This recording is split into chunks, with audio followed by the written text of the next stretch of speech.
Ano ba talaga ang prosesong tinatawag na impeachment? Isa ba itong parusa?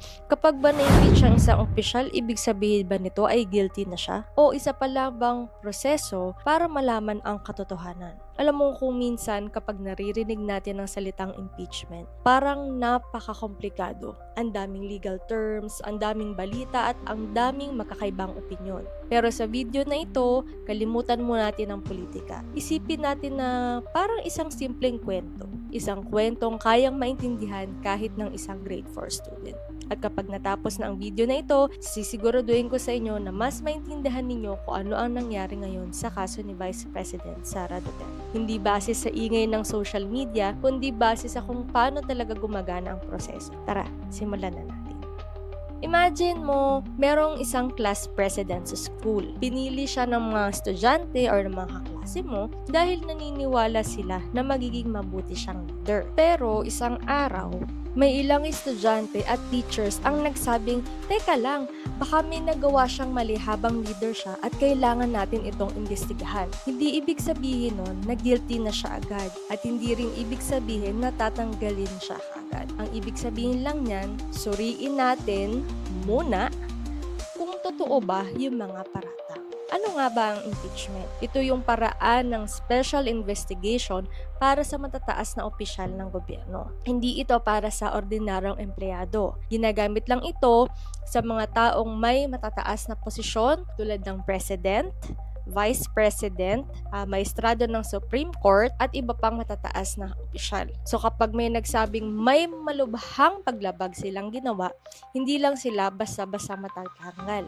Kailangan ay dumaan sila sa impeachment process. Si VP Sara, siya yung kasalukuyan nating Vice President. So alam naman natin lahat na yun. No? Siya ang pangalawang pinakamataas na opisyal ng bansa pagkatapos sa ating Pangulo. Pero may mga miyembro ng House of Representatives na nagsabing may mga bagay na kailangan daw umanong ipaliwanag at maimbestigahan. So dahil dito, nagsampa sila ng impeachment complaint laban kay VP Sara. So, proceed naman tayo sa kung sino ba ang magdedesisyon dun sa magiging impeachment complaint. Para yung dalawang grupo sa school. Yung first group ay yung House of Representatives o yun yung mga congressman. Sila yung nagpapasya kung sapat ba yung reklamo para ituloy.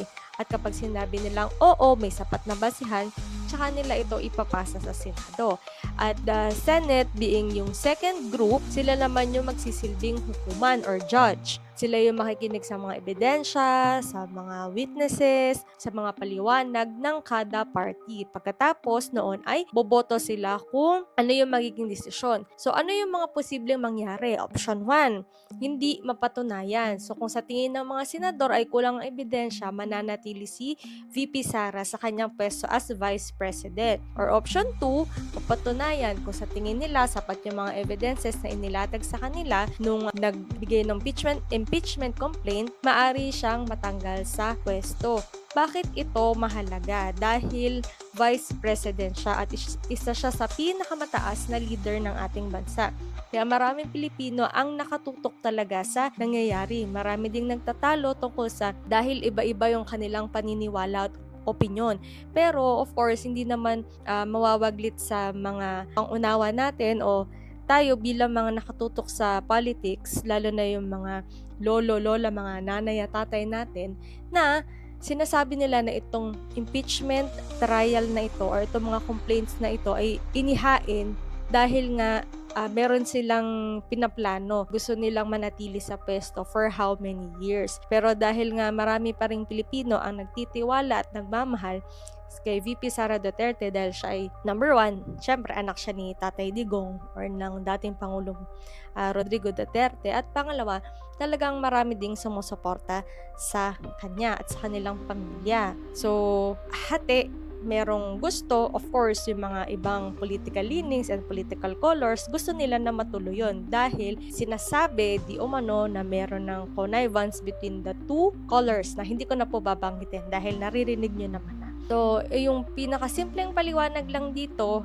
let's go back sa main topic which is yung impeachment. Ito po ay hindi parusa. Ito ay isang proseso. Okay? Hindi parusa kundi isang proseso para alamin kung totoo ba o hindi yung mga paratang laban sa kanya or sa kung sino pa mang mataas na official ng government na dadaan sa ganitong proseso ng impeachment. Parang sa school, may nagrereklamo laban sa class president, hindi muna siya paparusahan agad. So, kailangan dumaan muna siya sa proper investigation. At pagkatapos ng investigation, tsaka palang malalaman kung may kasalanan ba talaga siya o wala. So, yan ang pinaka-madaling paraan para maintindihan kung ano ba talaga ang impeachment trial ni VP Sara. So, para sa mga gusto makaalam ng mas mga technical pa na side ng impeachment, of course, search na lang po tayo sa mga talagang abogado. But this video, I made this para dun sa mga, let's say, yung mga kabataan natin or yung ibang nanonood na gustong maintindihan in a simpler way. So, ang summary nito is yung pagko-compare natin nung kay VP Sara dun sa na-elect na class president, tapos yung mga teachers and other students na sinasabi na may nagawa siyang kasalanan. So, sila naman yung naghain ng complaint laban kay VP Sara. So, yung dalawang grupo sa school na magde-decide, sila naman yung sa House of Representatives at saka yung sa Senate. And then, yung mismong proseso, yan yung investigation. And then, after nun, saka palang malalaman if she is guilty or not guilty. Ikaw, ano sa palagay mo? Ginawa lang ba talaga to, mga complaints na ito, dahil ayaw na nila si VP Sara Duterte manatili sa pwesto at wag nang makatakbo sa 2028 election, o talagang meron siyang ginawang kasalanan? Let me know your thoughts in the comments. See you in the next one.